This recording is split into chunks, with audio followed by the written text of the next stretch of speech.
Hello, my dear friends and family. Usually we talk about Ukrainian weapons, what we're using, how we're adapting, what works and what doesn't. But today, let's take a short break from that, because on the other side of the front line, the so-called Second Army of the world has been showing us something very, very special. Weapons and vehicles that look like they were pulled out of a Soviet museum basement, dusted off and sent straight into battle. And yes, they actually expect these things to fight against modern armies. So in this video we're going to take a look at the top 5 ancient and frankly ridiculous weapons that Russian forces brought to Ukraine. Some of them are older than the soldiers operating them, some are older than the parents of those soldiers, some were never supposed to see combat again, but here they are. Let's get into it. Number 5 in our list of the Russian vehicles that should have stayed in a museum is the Russian BTR-50. The Soviet-era armored personnel carrier, developed in the early 1950s, was designed to transport infantry across rivers and rough terrains. It was the first Soviet-tracked APC and a huge development for the Soviet army the day this vehicle rolled out of a factory. But the fact is, this day happened more than 70 years ago. Fast forward to 2023 and Russia decided to bring those relics back into action in Ukraine. The first confirmed sighting of a BTR-50 on the Ukrainian front was near Avdiivka in October 2023. Of course, it didn't end well for the vehicle. Ukrainian forces had to destroy it, marking the beginning of a series of losses for this outdated APC. I personally hate it when the museum relics are being destroyed, because I love museums myself, but unfortunately we have no other choice. So why is deploying the BTR-50 is so cringy? First of all, it's older than Putin's grandma. Secondly, its armor is thin. It offers minimal protection against modern weapons.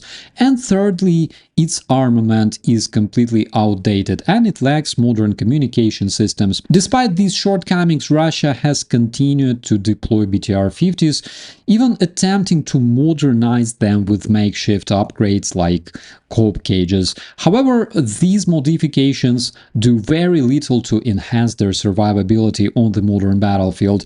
But on the other hand, the Russians have a real chance to feel themselves like their heroic grandparents, literally driving the vehicles of their grandparents.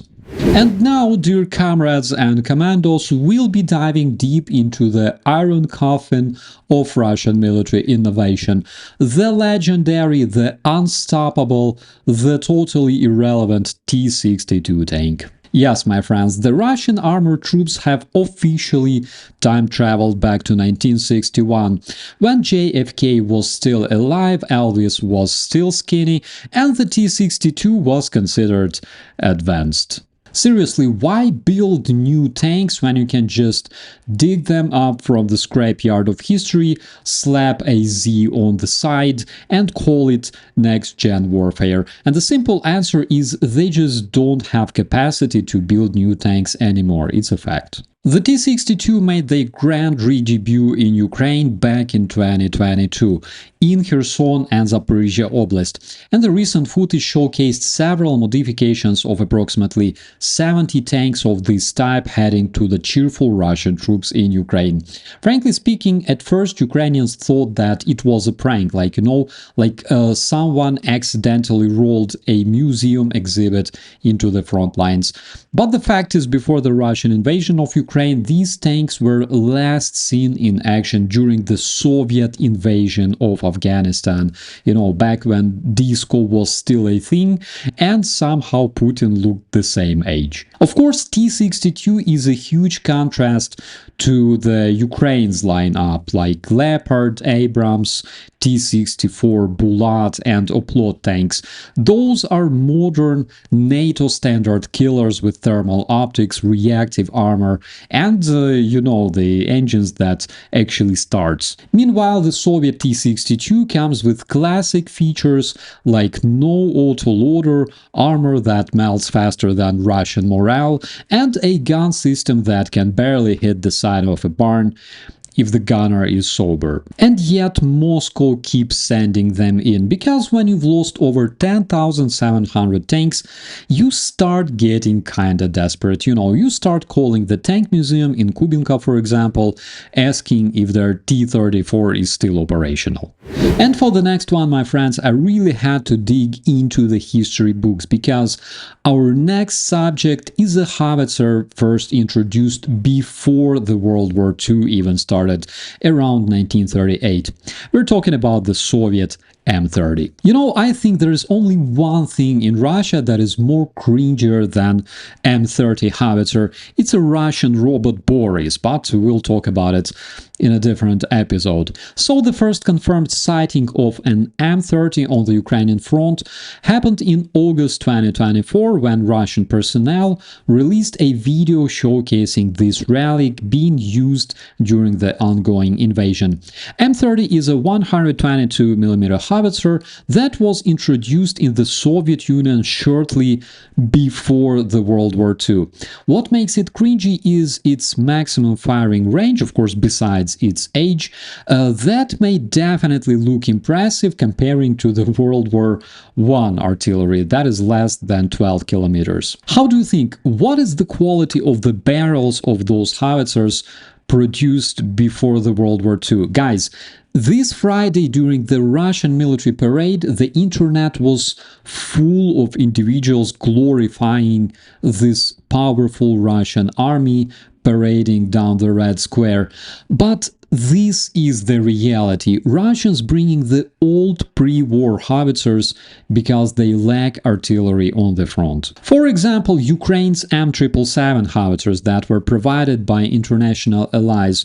Those have a maximum firing range of up to 40 kilometers with precision-guided munitions.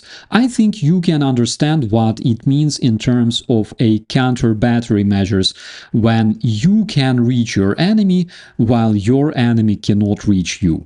If the T-62 produced over 60 years ago doesn't impress you much, my friends, you gotta check out this Russian upgrade.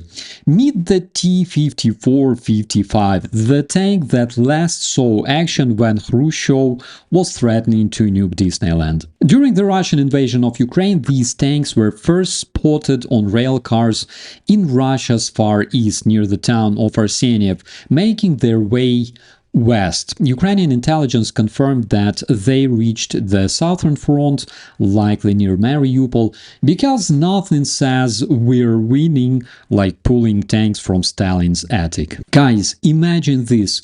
These tanks were built before the color television became mainstream. They have steel armor that is basically this new innovation Russian Pierce Me model, and their targeting system is basically a guy yelling, "Left, left, no durak, my left." And I just imagined this picture.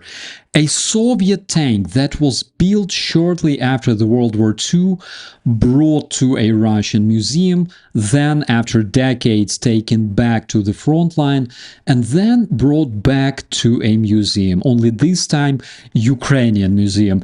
I do hope we will have those in our exhibits because, this kind of Russian cringe is worth being shown to the world.